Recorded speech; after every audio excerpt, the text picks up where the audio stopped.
সোনারগাঁ, যুদ্ধান্তের সোনারগাঁ, লড়াই লুট খুন জখমে জর্জরিত সোনারগাঁ, মোসাহেবি মোনাফিকির মসিলিপ্ত সোনারগাঁ।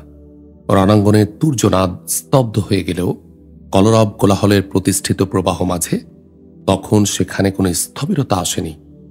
ডাক হাঁক হই হুল্লোড়ে সোনারগাঁয়ের পথঘাট তখনও উত্তপ্ত। প্রতিহিংসার বিষবাষ্পে সোনারগাঁয়ের বায়ুমণ্ডল তখনও বিষাক্ত। আতঙ্কে ও তরাসে জনমন পরিবেশ তখনও থমথমে। শরীফ রেজা সোনারগাঁয়ে প্রবেশ করে দেখলেন বেসামরিক লোকের চেয়ে প্রতিটি রাজপথে টহলদার সেপাইদের আনাগোনাই অধিক।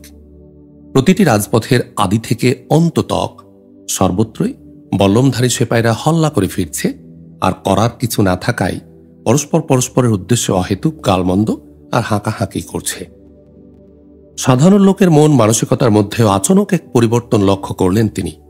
সকলের কথাবার্তা আর আচরণের মধ্যে এমন এক ভাব পরিলক্ষিত হচ্ছে যেন সবাই এরা দিল্লি মুলুকের লোক, বাংলা মুলুকের সাথে কোনো কালেই এদের কখনো যোগ সম্পর্ক ছিল না, এবং দিল্লির মতো এত উমদা মানুষ আর মাটি এ ত্রিভুবনে আর কোথাও আছে এ বিশ্বাস জান গেলেও করতে তারা নারাজ।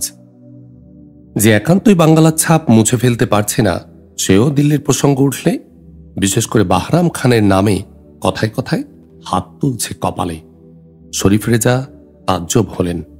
এর আগেও তিনি অনেকবারই সোনারগাঁয়ে এসেছেন। তখনও সোনারগাঁয়ে দিল্লির শাসন ছিল। প্রেম প্রীতি পড়ে মরুক, দিল্লির কোনো নাম গন্ধ তখন তিনি দেহ মনে চিন্তা ভাবনায় এদের কারও দেখেননি। অথচ হঠাৎ করে এখন এই দিল্লি প্রীতির প্লাবন স্রেফ দিল্লির শাসন পুনঃপ্রতিষ্ঠা হওয়ার কারণেই পয়দা হল, এটা তিনি মনে প্রাণে মেনে নিতে পারলেন না। তিনি হাঁটতে লাগলেন আর ভাবতে লাগলেন ব্যাপার কি। রাজধানীর যে পথ ধরে শরীফ রেজা ভেতরের দিকে এগোচ্ছিলেন, নসিবগুণে সে পথের প্রবেশ মুখে তখন কোনো টহলদার সেপাই বা সরকারি লোক ছিল না। তা থাকলে তিনি এমন নিশ্চিন্তে আর নির্বিবাদে শহরের মধ্যে প্রবেশ করতে পারতেন না। রাজধানীর কেন্দ্রস্থলে নয়ালোকের প্রবেশ এখন অনেকটা সাধ্যাতীত ব্যাপার। আর না হোক হাজারটা সওয়ালের সন্তোষজনক জবাব দিতে পারলে তবেই সে এজাজত পাওয়া যায়। প্রবেশমুখে লোক না থাকায় সে ঝামেলা না হলেও তিনি অবশ্য ঝুট ঝামেলা বিলকুলই এড়িয়ে যেতে পারলেন না। ঝামেলায় তাকে পড়তেই হলো, এবং বলা যায় মহা ফ্যাসাদে পড়তে হলো। যদিও তার পট প্রসঙ্গ অন্যরকম। রাজপথের যে অংশে বাইরের লোকের চলাচল একেবারেই বিরল হয়ে এসেছে, সে অংশে এসে কিয়দ্দূর এগোতেই ইয়াব বড় গোফওয়ালা এক বিপুল দেহি টহলদার বল্লম তুলে হাঁক দিল, হুঁশিয়ার। গোফওয়ালা টহলদারটি অনেকখানি দূরে ছিল। শরীফ রেজাকে দেখে সে দূর থেকে হাঁক দিয়ে লাফিয়ে এলো সামনে সেই বল্লম ঠকে বলল, কন হ্যায়? টহলদারের তম্বি দেখে শরীফ রেজা তাৎক্ষণিকভাবে কিছুটা হকচকিয়ে গেলেন। দেবার মতো সুবিধাজনক পরিচয় তৎক্ষণাৎ তিনি তালাশ করে না পেয়ে ফস করে বললেন, মুসাফির। ব্যাস, সঙ্গে সঙ্গে প্রলয়। ভূত দেখার অধিক মাত্রায় আঁতকে উঠল টহলদার। হাত পা ছুঁড়ে সঙ্গে সঙ্গে চিৎকার শুরু করল, কিয়া বাত, মর গিয়া, বিলকুল মুর্দা হো গিয়া। এরপরই সে পিছন ফিরে হাঁক ছাড়তে লাগল, আবে ওই ছেলে, বেঈমানের বাচ্চা, ইধারাও জলদি। ক্ষীণকায় দেহের উপর বিশাল আকার পাগড়িয়াটা একজন টহলদার ছুটে আস্তে আস্তে চিৎকার করে বলল, কি হলো খাঁ সাহেব, কি হলো? জবাবে গোফালা টহলদার একই রকম আতঙ্কের সাথে বলল, গজব, ইধার গজব হো গিয়া, একদম তুফান হো গিয়া। গোফলার ভাব দেখে পাগড়িওয়ালা টহলদার হতবুদ্ধি হয়ে গেল। সেও থতমত করে বলল, তুফান? বিলকুল তুফান, নকরি খতম। সে কি? আর সে কি? ছালে বাংলা, ছিলে কোথায় এতক্ষণ? কোথায় ছিলাম মানে তোমার মুন্ডু, এ আদমি এখানে এলো কি করে? পেছন ফিরে গোফলা কিয়দ্দূরে দণ্ডায়মান শরীফ রেজাকে দেখিয়ে দিল। পাগড়িওয়ালা এতক্ষণও শরীফ রেজাকে দেখার মৌকা পায়নি। গোফলার আতঙ্কে সে হয়রান ছিল এতক্ষণ। শরীফ রেজাকে দেখে এবার পাগড়িওয়ালা রীতিমতো ভড়কে গেল। শরীফ রেজার সাথে তার অশ্ব তখন ছিল না। শহরের উপকণ্ঠে এক পশুপালকের কাছে মোটা অর্থের বিনিময়ে শরীফ রেজা তার অশ্বটাকে জমা দিয়ে এসেছিলেন, কিন্তু পরনে তার আটসাঁট পোশাক এবং কোমরে তার সুদীর্ঘ তলোয়ার তখনও বিদ্যমান ছিল। এটা লক্ষ্য করে পাগড়িওয়ালা বেসামাল হয়ে গেল। সে আঁতকে উঠে বলল, তাই তো, এ কি, কে লোক? শুরু হলো বিতণ্ডা ও গালমন্দ। গোফলা ক্রোধ ভরে বলল, কে লোক? ছালে, তোর বোনাই? বোনাই? দুলাভাই, তোর পেয়ারের দুলাভাই। খেপে গেল পাগড়িওয়ালা টহলদারও। বলল, হ্যাঁ, আমার পেয়ারের দুলাভাই? তবে রে উল্লু, আমার হবে কেন? তোর তোর পেয়ারের দুলাভাই। বলল, আমার পেয়ারের দুলাভাই? তবে রে উল্লু, আমার হবে কেন?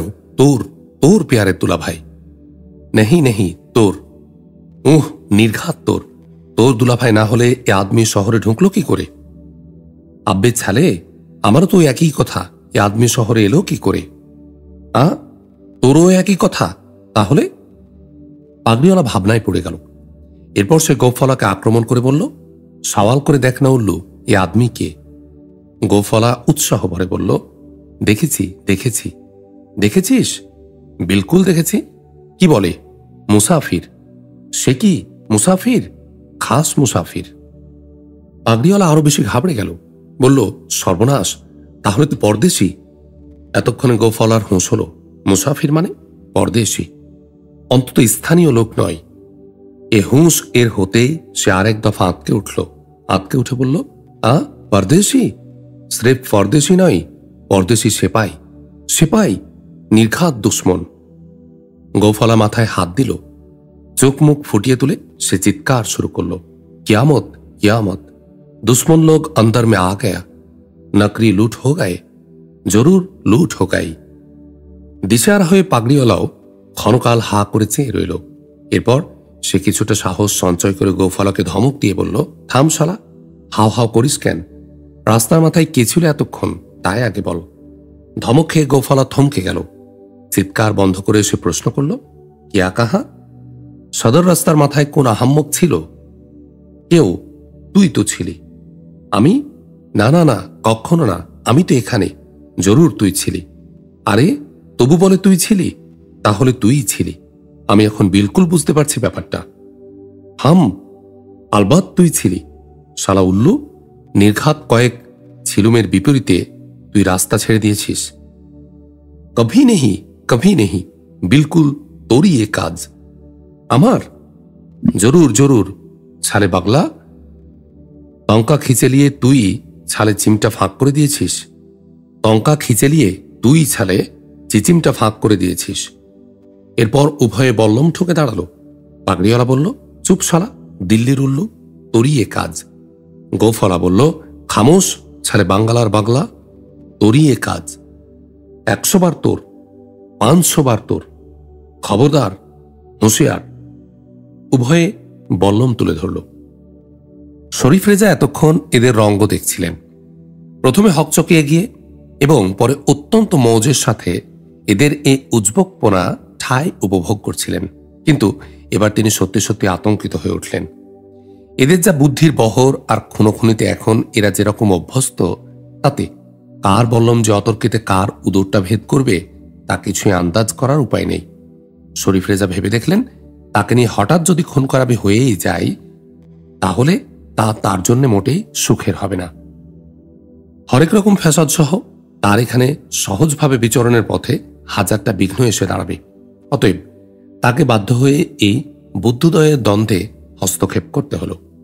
তিনি তাদের সামনে এসে বললেন, আরে ভাই খাঁ সাহাবরা, আপনারা এসব করেন কি করেন কি? আমি দুশ্মন নই, দোস্ত। আমাকে নিয়ে আপনাদের এত হয়রান হওয়ার কারণ নেই। গোফলা ঘাড় ঘুরিয়ে বলল, দোস্ত? হ্যাঁ দোস্ত, আমি আপনাদের মেহমান। বল্লম নামিয়ে নিয়ে পাগড়িওয়ালা বলল, মেহমান? গোফলা প্রশ্ন করল, কোথা থেকে আসছেন আপনি? শরীফ রেজা বললেন, গৌড় থেকে। গৌড় মানে লখনৌতি? হ্যাঁ হ্যাঁ, লখনৌতি। আমাদের দুসরা হুজুর কদম খান সাহেবের মোকাম থেকে? হ্যাঁ, তারই মোকাম থেকে। क्या ताज्जुब, কদর খান সাহেব তো আমাদের লোক, আমাদের হুজুরে আলা দোস্ত। সে কথাই তো বলছি। পাগড়িওয়ালা প্রশ্ন করল, আপনি কি সেপাই? শরীফ রেজা বললেন, হ্যাঁ সেপাই। লখনৌতি সেপাই? হ্যাঁ, এককালে তাই ছিলাম। কি আশ্চর্য, লখনৌতি সেপাইরও তো শত্রু নয়, সোনারগাঁয়ের বন্ধু। আমাদের এই সোনারগাঁয়ের হুজুরে আলার পক্ষে তারা এন্তার লড়েছেন ওই বেটা বেয়াদ্দব বেয়াক্কেল গিয়াসউদ্দিন বাহাদুরের বিরুদ্ধে। আপনিও তো লড়েছেন। না মানে আমি ঠিক লড়িনি, আমি লখনৌতির সেপাই ছিলাম এর আগে কিছুদিন। ওই গোফলা লাফিয়ে উঠে বলল, না, তখনও আপনি ছিলেন। শরীফ রেজা ঘাবড়ে গিয়ে বললেন, তখনও ছিলাম? জরুর ছিলেন, আর আপনিও নির্ঘাত লড়েছেন। আপনি লখনৌতির সেপাই, আপনি না লড়ে পারেন? শরীফ রেজা ফাঁপড়ে পড়লেন, বললেন, আরে ভাই, আমি তখন এই সোনারগাঁয়ে আসিনি, ওই লখনৌতিতেই ছিলাম। গোফলার মুখের জবাব ছো মেরে কেড়ে নিয়ে পাগড়িওয়ালা বলল, ওই লখনৌতি থেকেই তাহলে লড়েছেন? ওই বেটা গিয়াসউদ্দিন বাহাদুর আমাদের হুজুরে শান, হুজুরে জান, দিল্লির সাহা দুশ্মন, তার বিরুদ্ধে না লড়ে পারেন আপনি? শরীফ রেজা বুঝলেন প্রতিবাদ এখানে শুধু অর্থহীনই নয়, বিপজ্জনকও বটে। সাদ করে নিতান্তই ঝুটঝামেলা ডেকে আনা। তাই তিনি এদের সাথে সায় দিয়ে বললেন, তাহলে এখন বুঝুন আমি আপনাদের দুশ্মন না দোস্ত? খুশিতে যার যার হয়ে গোফলা বলল, দোস্ত দোস্ত, হারগিজ দোস্ত। পাগড়িওয়ালা বলল, আপনি কি আমাদের হুজুরে আলা পেয়ারে যান বাহরাম খানের সাথে সাক্ষাৎ করতে চান, মানে সাক্ষাৎ করতে এসেছেন? অল্প একটু ভেবে নিয়ে শরীফ রেজা বললেন, অবশ্যই অবশ্যই, হুজুরে আলার সাথেই হোক বা অন্য কোনো হোমরা চোমরার সাথেই হোক, সুযোগ সুবিধা মতো সাক্ষাৎ তো আমি করবই। দুই চোখ বড় করে পাগড়িওয়ালা বলল, আচ্ছা, অনেকের সাথে মোলাকাত করার ইরাদা আছে আমার। গোফলা তৎক্ষণাৎ আফসোস ভেঙে পড়ল, বলল, কিয়া কসুর, কিয়া কসুর, আপনি তো তাহলে জবরদস্ত আদমি, মাফ করে দিন হুজুর, পয়চান করতে না পেরে জব্বর গলতি করে ফেলেছি। পাগড়িওয়ালা বলল, হুজুর চিনতে না পেরে আমিও বড় বেয়াদবি করে ফেলেছি, দয়া করে ক্ষমা করে দিন এই অধমকে। এই ফ্যাসাদ থেকে রেহাই পাওয়ার জন্য শরীফ রেজা বললেন, জরুর জরুর, আপনাদের সবাইকে আমি ক্ষমা মাফ সব করে দিলাম। আমি এখানে মেহমান, আপনাদের কারো উপর কোনো অভিযোগ নেই আমার। গোফলা ফের সোচ্চার হয়ে উঠল, প্রশ্ন করল, আপনি কার মেহমান হুজুর? কি চিন্তা করে লাফিয়ে উঠল পাগড়িওয়ালা, বলল, কার আবার? আমার আমার মেহমান। আসুন হুজুর, আপনার খাওয়া থাকার সব ব্যবস্থা আমি করে দিচ্ছি, কিছুই আপনাকে ভাবতে হবে না, কোনো তাকলিফও হবে না। চমকে উঠল গোফলা। তার হুঁশ হতে সে তীব্র প্রতিবাদ করে বলল, কভি নেহি, হারগিজ নেহি। পাগড়িওয়ালা থমকে গিয়ে বলল, কি নেহি? এ মেহমান তোর নয়, আমার। তোর? জরুর, ছালে বাগলা, কায়দা করে বাহবাটা তুই একাই নিবি? আসুন হুজুর, আপনার সব দায়িত্ব আমার, আপনার খানাপিনা, আপনার বিরাম, উঠা বসা, নিদ ঘুম, নাচনা গাহানা, তাম দায়িত্ব আমার। বলে গোফলা এসে শরীফ রেজার হাত ধরে টানতে লাগলো। এতদূর দৃশ্যে ছুটে এলো পাগড়িওয়ালাও। সেও দৌড়ে এসে শরীফ রেজার অপর হাতটা সবলে চেপে ধরে টানতে লাগলো, আর গোফলার উদ্দেশ্যে দাঁত খিঁচে বলতে লাগলো, কক্ষনো না, কক্ষনো না, তুই শালা চিলিমচিদার, হুজুরের মন জুগিয়ে টহলদারের পদ পেয়েছিস, আর কি চাস? আমি যে সেপাই, সেই সেপাই থেকে গেলাম। এই হুজুরের খেদমতটা আমি করেছি শুনলে সিপাহসালার হয়তো এবার আমাকে আর এক কদম উপরে তুলে দেবেন। এরপর সে শরীফ রেজাকে লক্ষ্য করে বললেন, আসুন হুজুর, আপনি আমার মেহমান, আপনার খেদমত করা তামামটুকুই আমার হক। গোফলাও টান ধরে বলল, জি না হুজুর, আমার হক। শরীফ রেজা বুঝতে পারলেন নিরাপত্তা ব্যাহত হলে যে কসুর হবে, সে কসুরের দায় দায়িত্ব নিতে এরা একজনও রাজি নয়। একে অন্যের ঘাড়ে সে দায়িত্ব চাপিয়ে দিতে চাই। অপরদিকে তার মেহমানদারি করার মধ্যে যথেষ্ট ফায়দা আছে ধারণায় সে ফায়দাটুকু প্রত্যেকেই এরা একান্ত নিতে চায়। তার হিস্সা তারা কাউকে দিতে রাজি নয়। এটুকু বুঝতে শরীফ রেজার মোটেও তাকলিফ হল না, কিন্তু ভেবে তিনি পেরেশান হতে লাগলেন যে ব্যাপারটি নিয়ে তাহলে বদ্যু বেকুফ হলেও এতটা বেকুফ মানুষ তো কখনোই হয় না। এরা কি সত্যি সত্যি এতটা বেকুফ, না অন্য কোনো কারণ আছে এর পেছনে? বিশেষ কোনো কারণে কি হুঁশবুদ্ধি লোপ পেয়েছে এদের, না জন্মগতভাবেই এরা আওয়ারা? এর উপর আরও যা বিস্ময়কর তা হল এই দুর্যোগের সময়ে সরকারি নিরাপত্তা বিধানের এত বড় এই দায়িত্বে এই কিসিমের বিকৃত মস্তিষ্কের লোক এখনো বহাল আছে কেন? বাহরাম খানের পক্ষে কাজের লোকের এখানে কি এতই অভাব হলো? এসব ভেবে শরীফ রেজা সাড়া হতেই লাগলেন, শুধু কোনো কুলকিনারা পেলেন না। তদুপরি এসব নিয়ে চিন্তা করার ফুরসত আবার অধিক তিনি পেলেন না। অচিরেই তিনি অনুভব করলেন তার দুদিকে দুবাহু দেহ থেকে বিচ্ছিন্ন হওয়ার তৎপরতায় উন্মাদ হয়ে উঠেছে। দুই টহলদার দুই দিক থেকে তার বাহু ধরে টানছে সমানে, আর বলছে, আসুন হুজুর, আপনি আমার মেহমান। শরীফ রেজা উভয়কে সমঝানোর চেষ্টা করলেন, কিন্তু কোনোভাবে কাউকে নিরস্ত করতে না পেরে বল প্রয়োগ করবেন কিনা ভাবতে ধোপ দুরস্ত আটশাট পোশাকের এক নওজোয়ান ক্ষিপ্র পদে হাজির হলেন সেখানে এবং গরম কণ্ঠে বললেন, এই কি হয়েছে এখানে? এত গন্ডগোল করছো, এত হট্টগোল করছো কেন তোমরা? আগন্তুকে দেখা মাত্র আটকে উঠল দুই বদ্যু। শরীফ রেজাকে ছেড়ে দিয়ে তারা সামনে ছুটে এলো এবং সামরিক কায়দায় আগন্তুককে সালাম দিয়ে সোজা হয়ে দাঁড়ালো।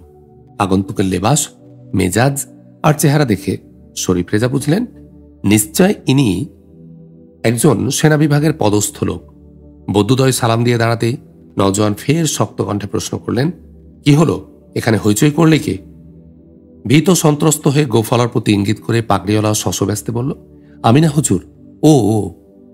গোফলা তৎক্ষণাৎ প্রতিবাদ করে বলল, ঝুট ঝুট, বিলকুল ঝুট, ও হুজুর ও। গোফলা পাগড়িওয়ালাকে দেখালো আর সেই সাথেই পুনরায় বহাস শুরু করল। সামনে তাদের উপরওয়ালা দণ্ডায়মান, এ কথা তারা পলকেই ভুলে গেল। গলার তেজ বাড়িয়ে দিয়ে পাগড়িওয়ালা বলল, কখনো না, ওই ওই শালা বদ্যু, নেহি নেহি, ওই শালে বেল্লির ছা, অসম্ভব, এই শালার গাধার পুত, ওই কাবলি খাসির বাচ্চা, কভি নেহি, ওই। ধমকে উঠলেন আগন্তুক নওজোয়ান, কর্কশ কণ্ঠে বললেন, খামোশ। সঙ্গে সঙ্গে চমকে উঠল বদ্যুদ্বয়। হুজুর তাদের সামনে, এটা খেয়াল হতেই ফের তারা সোজা হয়ে দাঁড়ালো এবং থরথর করে কাঁপতে কাঁপতে একসাথে বলল, হুজুর। আগন্তুকটি গোফলাকে ক্রোধ ভরে প্রশ্ন করলেন, কি করেছে ও? আসল প্রসঙ্গে ইতোমধ্যে ভুলে গেল দুজনই। জবাব খুঁজে না পেয়ে গোফলা কেবলই আমতা আমতা করতে লাগল। পুনরায় ধমক দিলেন আগন্তুক, বললেন, পাতাও। বিপুল বেগে পুনরায় কেঁপে উঠল গোফলা। দুই হাত জোর করে অসহায় কণ্ঠে বলল, হুজুর, ও কি করেছে বাতাও। মালুম নেহি হুজুর, খবরদার, বিলকুল মালুম নেহি। তাজ্জব, এই তুমি বলো, এই উল্লুকটা কি করেছে? পাগড়িওয়ালাকে প্রশ্ন করলেন আগন্তুক। গোফলার অবস্থা দেখে পাগড়িওয়ালার কাপের উপরই ছিলেন। এবার সেও আরো বেগে কেঁপে উঠে বলল, তা তো জাননে হুজুর। হুঁশিয়ার কমবক্ত, আমি কিছুই জানি নে। তবে রে বেল্লিক, মস্করা পেয়েছ? খ্যাচ করে আগন্তুক তার তলোয়ার টেনে বের করলেন। এই সময় দারোয়ানের লেবাস পরা এক ব্যক্তি সেখানে এসে হাজির হল। নওজোয়ানকে ক্রোধ ভরে তলোয়ার টেনে বের করতে দেখে সে দৌড়ে এসে বাধা দিয়ে বলল, হুজুর, করেন কি, করেন কি? এই সেই দুই সেপাই যাদের মাথা মুন্ডু ঠিক নেই। পাশ ফিরে চেয়ে আগন্তুক নওজোয়ানটি প্রশ্ন করলেন, মানে? ওই দারোয়ান মাফিক ব্যক্তিটি সালাম দিয়ে বলল, ওই যে ওই ঘটনার পর যে দুই সেপাই আওয়ারা হয়ে গেছে, এরাই সেই দুইজন। এদের উপর রাগ করতে নেই হুজুর। তাই নাকি? জি হুজুর, আমার হুজুর তো এদের কথায় সেদিন আপনাকে বললেন। কি কাণ্ড, কি কাণ্ড। তলোয়ার কোষবদ্ধ করতে করতে নওজোয়ান ফের বললেন, তা দিদার আলী, তুমি এদিকে কোথায়? আমি হুজুর এদিকে এক জরুরি কাজে যাচ্ছি। আপনাকে এখানে পেয়ে ভালোই হলো। আমার হুজুর আপনাকে সাক্ষাৎ করতে বলেছেন হুজুর। খুবই নাকি জরুরি? এক্ষুনি? জি না হুজুর, আপনার সুযোগ সুবিধা মতো যখন পারেন তখন, তবে আজকের মধ্যে হলেই তা ভালো হয়। আচ্ছা আচ্ছা, আমি আজকেই দেখা করব। তাহলে আমি আসি হুজুর, আমার খুব তাড়া আছে। আর এদিকে এদেরকে ছেড়ে দিন। এদের ঘাঁটাতে যাওয়া মানেই ফ্যাসাদে পড়া। তাই তো দেখছি। সালাম দিয়ে ব্যস্তভাবে বিদায় হল দিদার আলী। নওজোয়ানটি ঘুরে দাঁড়াতে শরীফ রেজা সরাসরি তার সামনে এসে দাঁড়ালেন। তিনি ভেবে দেখলেন, এতটার পর বেওকুফের মতো এভাবে আর নীরবে দাঁড়িয়ে থাকা তার পক্ষে মোটেই সমীচীন হবে না। এই নওজোয়ানের দিলে তার সম্বন্ধে কোনো ধারণা পয়দা হওয়ার আগেই তার কথা বলা উচিত। তিনি সামনে এসে নওজোয়ানকে সালাম দিয়ে দাঁড়ালেন। তা দেখে নওজোয়ানটি প্রশ্ন করলেন, আপনি আপনি কে? একটা প্রবাদ আছে, লাজ নেই জেলের। ধান জমিতে না হলেও, মাছ নদীতে না পেলেও তাদের কাজ তারা করবেই, অর্থাৎ হাল বাইবেই, জাল বাইবেই। সেই সাথে প্রবাদটিতে লাজ নেই পাগলের, এ কথাটা থাকলে প্রাসঙ্গিক হোক না হোক মিথ্যা বলা হতো না। এত অনর্থের পরও শরীফ রেজা জবাব দেওয়ার আগেই দুই বদ্যু আবার একসাথে লাফ দিয়ে সামনে এলো এবং গোফওয়ালা বলল, মেহমান হুজুর, মেহমান, খাস মেহমান। পাগড়িওয়ালা বলল, জব্বর আদমি হুজুর, ডাক সাইটে আদমি, খোদ হুজুরে আলার দোস্ত। নওজোয়ানটি কটমট করে তাদের দিকে তাকাতে সঙ্গে সঙ্গে বদ্যুদ্বয় চুপসে গেল। আবার হুজুর মা বাপ বলে সুরসুর করে ফের তারা পেছন দিকে সরে গেল। নওজোয়ানটি মুখ ফেরাতেই শরীফ রেজা বললেন, আমি লখনৌতি থেকে এসেছি। আমি একজন বেসরকারি লোক। বেসরকারি লোক? নওজোয়ানটি তাজ্জব হলেন। শরীফ রেজার আপাদমস্তক লক্ষ্য করে বললেন, কিন্তু আপনার লেবাসে তো মনে হচ্ছে আপনি একজন সেপাই। শরীফ রেজা স্মিত হাসে বললেন, জি, ফৌজি এলেম আমার কিছুটা আছে। এছাড়া লখনৌতির ফৌজি আমি নকরি করেছি কিছুদিন। আচ্ছা, তা এখন? এখন আর কোনো সরকারি চাকরি করি না। সে অবসর আমার নেই। মানে, আসলে সাতগাঁয়ের শায়ক হুজুরের আমি একজন খাদেম। তার খেদমতেই আমাকে প্রায় ব্যস্ত থাকতে হয়। সাতগাঁয়ের শায়ক মানে ওই শায়ক শাহ শফি হুজুর। নওজোয়ানের দুই চোখ প্রসারিত হয়ে গেল। তিনি বিপুল উৎসাহে বললেন, সে কি? ওই বিখ্যাত সুফি মশহুর দরবেশ শায়ক শাহ শফির মানে শাহ শফিউদ্দিনের খাদেম আপনি? জি, ওই হুজুরের নেক নজরে আছি। কি তাজ্জব, কি তাজ্জব! আপনারা তো তাহলে ওলি আল্লাহ মানুষ, ভিন্ন জগতের লোক। শরীফ রাজা পুনরায় স্মিত হাসে বললেন, জি না, জি না, আমার হুজুর ওলি আল্লাহ মানুষ ঠিকই, কিন্তু আমি তা নই। আপনি তো তার খাদেম। জি, তার হুকুম তামিল করেই চলি। কিন্তু আপনার লেবাস সেপাইয়ের, এই তো। আসলে আমাকে লড়াইয়ের কাজই করতে হয়। অমুসলমান এলাকায় দিন ইসলামের পয়গাম পৌঁছানোর কালে আমার হুজুরকে অনেক সময় অনেক ফ্যাসাদে পড়তে হয়েছে, এবং এখনো কিছু কিছু মাঝে মধ্যেই হয়। এগুলো ঠেকানোর লোক চাই তো, মানে লড়াই করার। সোজা করে বলতে গেলে সে কথাই বলতে হয়। গোমরাহির আবর্তে নিমজ্জিত এলাকায় তাওহীদের পাকবার্তা প্রচার করতে গিয়ে আমার হুজুর অনেকবার অনেকের আক্রোশের শিকার হয়েছেন। এসব আক্রোশের মোকাবেলায় হুজুরকে অনেক লড়াই করতে হয়েছে সাতগাঁয়ে। আমি বচপনকাল থেকে হুজুরের কাছে আছি। আমি না লড়ে পারি? আচ্ছা, হযরত শাহজালালের ব্যাপারটা নিশ্চয় বেশি জানা আপনাদের। ওলি আল্লাহ, পীর, দরবেশ মানুষ, তাকেই কি নির্বিঘ্নে দিনের কাজ করতে দিয়েছে বিধর্মীরা? না, নির্বিঘ্নে তা করতে পেরেছেন তিনি। তাকেও তো লড়তে হয়েছে প্রচুর। হ্যাঁ হ্যাঁ, এটা তো আমাদের খুবই জানা আছে। এ পূব এলাকারই ঘটনা। ওই হযরত শাহজালাল হুজুরও তো একাই লড়েননি সব লড়াইয়ে। তার অনেক খাদেম আর ভক্তরাও তো তার পক্ষে লড়েছেন। অবশ্যই অবশ্যই। ওই পশ্চিম এলাকার সাতগাঁয়ে আমার শায়ক হুজুরের পাশে দাঁড়িয়ে দুশ্মনের মোকাবেলা করার কিসমত আমারও অনেকবারই হয়েছে। আচ্ছা, আপনি তাহলে ওই বুজুর্গান দরবেশের সেনাপতি? তবা তবা তবা, সেনাপতি হুজুর নিজেই, আমি একজন হুকুম বরদার। হুজুরের বয়স হয়েছে, মানুষের ছোটখাটো বিপদে আপদে হুজুরের হুকুমে আমাকেই যেতে হয়। বহুত খুব, বহুত খুব। আপনি তো তাহলে একজন সহি লোক দেখছি, পুণ্যবান ব্যক্তি। তা জনাবের নাম? শরীফ রেজা। জনাবের এখানে আগমনের হেতু? শরীফ রেজা শরম পেলেন, বললেন, দেখুন, আপনি বয়সে আমার কিছুটা বড়ই হবেন। মেহেরবানি করে জনাব জনাব করে আমাকে শর্মিন্দা করবেন না। আপনি আমাকে আপনার ছোট ভাইয়ের মতো দেখতে পারেন। তফা তফা। তাহলে ভাই সাহেব এখানে? এখানে আমি এর আগেও অনেকবার এসেছি। বিশেষ করে দিল্লির হুকুমতের নকরি করার কালে এখানে আমাকে অনেকবারই আসতে হয়েছে। এখন এখানে এত বড় একটা বিপ্লব হয়ে গেল, দিল্লির নকরি আর করিনে বলে এখানকার অবস্থা দেখতেও আসবো না, তা কি হয়? তাই ঘুরতে ঘুরতে এলাম একবার এদিকে। বেশ বেশ, তাহলে কোথায় উঠেছেন আপনি এখানে? কোথাও এখনো উঠিনি, সবেমাত্র আসছি। উঠতে হবে কোথাও। চেনা জানা কেউ আছে এখানে? জি না, কারো মকানে উঠার মতো তেমন কোনো চেনা জানা কেউ নেই। তবে কোনো সরাই বা মুসাফিরখানায় উঠব গিয়ে এই ঠিক করেছি। সে কি, আপনি থাকবেন সরাইয়ে? তাছাড়া আর আপাতত যাব কোথায় বলুন? নওজোয়ানটি চিন্তামগ্ন হলেন। একটু চিন্তা করে বললেন, তা ঠিক, তা ঠিক। আমারও বড় বদনসিব বুঝলেন। আমি নিজেও থাকি অন্যের ঘাড়ে। আমার কোনো নিজের মকান নেই এখানে, সাথে আমার কোনো পরিবার পরিজনও নেই। তা থাকলে আমি আপনাকে আমার মকানে নিয়ে যেতাম। সুবহান আল্লাহ, আপনার এই সহানুভূতি আর আন্তরিকতায় আমার পরম পাওয়া ভাই সাহেব। এই জন্য আমি হাজারবার শুকরিয়া জানাই আপনাকে। কিন্তু আমাকে নিয়ে কিছুমাত্র পেরেশান আপনি হবেন না। এখন আমি মুসাফির, সরাই বা মুসাফিরখানা যা একটা কিছু পেলেই আমার স্বচ্ছন্দে চলে যাবে। সে তো আপনার কথা ভাই সাহেব। আপনি প্রশাসনিক ঝুট ঝামেলার বাইরের লোক। এককালে দিল্লি সরকারেও লোক ছিলেন। তদুপরি পীর মুর্শিদ মানুষের আপনি খাদেম তথা কওমের একজন খাদেম। আপনার এখানে অসম্মান হওয়া মানেই সোনারগাঁয়ে প্রশাসনের একটা মস্ত বড় বদনামি।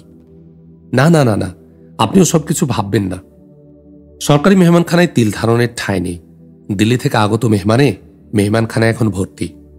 ঠিক আছে, আপনি আমার সাথে আসুন। এখানে একটা বিশিষ্ট মুসাফিরখানা আছে, মোটামুটি আধা সরকারি মুসাফিরখানা বলা যায়। ওখানে শুধু গণ্যমান্য ব্যক্তিবর্গই থাকেন, ফালতু লোক থাকে বা না থাকতে দেয়া হয় না। আপনি আসুন, সেখানে আমি আপনার ব্যবস্থা করে দিচ্ছি। আপনি? হ্যাঁ আমি, আসুন। কিন্তু আরে ভাই, আপনি এখানে মেহমান, আমরা আপনার মেজবান, এত ইতস্তত করার কি আছে? তা ভাই সাহেবের পরিচয়টা? নওজোয়ানটি সোচ্চার হয়ে উঠলেন, হাসি মুখে বললেন, ওহো, এই দেখুন, আমার পরিচয়টা দেয়াই হয়নি আপনাকে। আমি এই সোনারগাঁয়ের ফৌজের এক সেপাই, আপাতত সহকারী সালারের পদে আছি। তাই নাকি? মারহাবা মারহাবা। আমার নাম জাফর আলী, জাফর আলী খান। হ্যাঁ, আপনার নাম জনাব জাফর আলী খান? শরীফ রেজা কিঞ্চিত উদ্গ্রীব হয়ে উঠলেন। তা দেখে জাফর আলী বললেন, হ্যাঁ, কিন্তু কেন বলেন তো? না মানে, আপনার নাম সাতগাঁয়ের আরেকজন বিখ্যাত ব্যক্তির নামের সাথে মিলে যাচ্ছে কিনা তাই বলছি।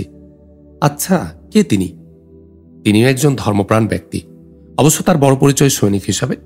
সাতগাঁ বিজয়ী লখনৌতির বিখ্যাত বীর জাফর খান গাজী সাহেব আমার খুবই পরিচিত জন। ও হ্যাঁ হ্যাঁ, তার নাম তো আমিও জানি। তাকে না দেখলেও তার নাম সেনা বিভাগে অনেকের কাছেই পরিচিত। তাই? হ্যাঁ ভাই সাহেব, উনি তো একজন মশহুর যোদ্ধা। আর দেখুন, নসিব গুণে আমার ওয়ারেদ সাহেব আমার নামও ওই নামই রেখেছেন। বলেই তিনি হাসতে লাগলেন। শরীফ রেজাও হাসতে হাসতে বললেন, ভালোই হলো। আল্লাহ না করুন আপনার সাথে আমার মোলাকাতের কিসমত, আর যদি নাও হয় কখনো, আপনার নামটা আমার ইয়াদে চিরকাল তাজা থাকবে। মাশা আল্লাহ। তাহলে আসুন ভাই সাহেব, আসুন। আরে আসুন। শরীফ রেজাকে সাথে নিয়ে জাফর আলী সাহেব মুসাফির খানার দিকে রওনা হলেন। গোফওয়ালা ও পাকড়িওয়ালা দুই টহলদার নীরবে দাঁড়িয়ে এ দৃশ্য দেখতে লাগলো। জাফর আলীরা খানিক দূর সরে যেতে গোফওয়ালা পাগড়িওয়ালাকে বলল, কিয়া হুয়া? পাগড়িওয়ালা রুষ্ট কণ্ঠে বলল, ঘোড়ার আন্ডা হুয়া। দিলে তো সব বরবাদ করে। ভাই, চিড়িয়া উড় গায়া, বিলকুল উড় গায়া। কি আশ্চর্য, আমার নয় তোমার নয়, মেহমানটা বিলকুল তার হয়ে গেল। তাজ্জব বাত। ছৌ মেরে নিয়ে গেল, পাত্তাই কিছু দিল না। দেবে কেন? দেখলে না কত বড় দামি মেহমান। এমন মেহমানের মেহমানদারি করার মৌকা আর কাউকে দেয়? গোফালা বিক্ষুব্ধ কণ্ঠে বলল, ছালে লোক সিপাহ সালার হোনা মাংতা। মাঙ্গুক, শালা বড়রাই বড় হোক। চলো দোস্ত, আমরা শালা রাস্তার লোক, রাস্তাতে ওই গাছতলায় বিরাম করি। চলো। ঠিক ঠিক, চলো ইয়ার, চলো। পরম পিড়িতে গলাগলি করে দুই বদ্দু জাফর আলীদের বিপরীত দিকে হাঁটতে লাগল। জাফর আলী সাহেব শরীফ রেজাকে এনে যে মুসাফিরখানায় রেখে গেলেন, সেটা এক আজব দুনিয়া।